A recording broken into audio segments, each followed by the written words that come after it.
Laissez-moi vous emmener en voyage dans les collines balayées par les vents d'Algérie, juste à l'extérieur de Tipaza, où un monument solitaire veille depuis plus de 2000 ans.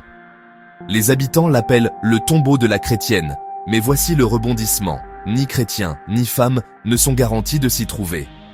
Le mystère du mausolée royal de Maurétanie est aussi profond que ces pierres antiques.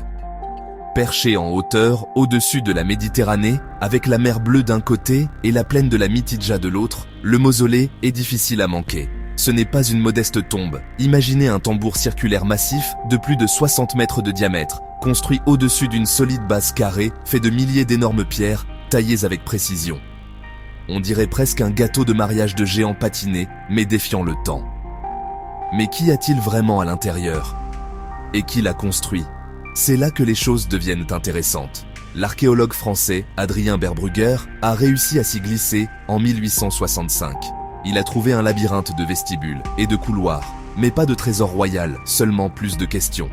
La plus ancienne mention que nous ayons vient de Pomponius Mela, un géographe romain écrivant vers 40 après JC, juste au moment où Rome a envahi et annexé la Maurétanie.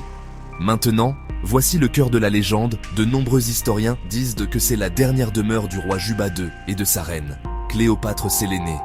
Oui, cette Cléopâtre, la fille de la célèbre reine d'Égypte.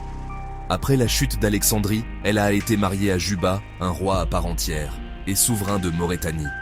Ensemble, ils ont essayé de créer une nouvelle dynastie, un mélange de cultures berbères, romaines et égyptiennes. Mais si vous demandez à d'autres, l'histoire devient plus trouble. Certains soutiennent que l'architecture indique une ère encore plus ancienne, peut-être un siècle ou plus avant Juba et Sélénée.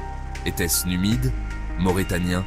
Et le plus intrigant, il n'y a aucune preuve que Cléopâtre Sélénée elle-même ait réellement été enterrée ici. Le nom « tombeau de la chrétienne » est lui-même une confusion coloniale. Les habitants l'appelaient Gbur er Rumia, ce qui signifie le tombeau de la femme romaine, et non chrétienne. Le christianisme n'était même pas encore arrivé en Afrique du Nord quand ce tombeau a été construit. Alors, qui repose à l'intérieur? Nous ne le saurons peut-être jamais. Certains disent que Juba II et Cléopâtre Sélénée reposent ici éternels dans la pierre. D'autres affirment que c'est la tombe d'une puissante dynastie locale perdue dans les ombres de l'histoire. Une chose est sûre, ce mausolée est plus qu'un simple tas de pierres. C'est une énigme, une qui garde farouchement ses secrets, défiant chaque historien et chaque rêveur qui croise son chemin. Et peut-être, juste peut-être, c'est ce qui le rend magique.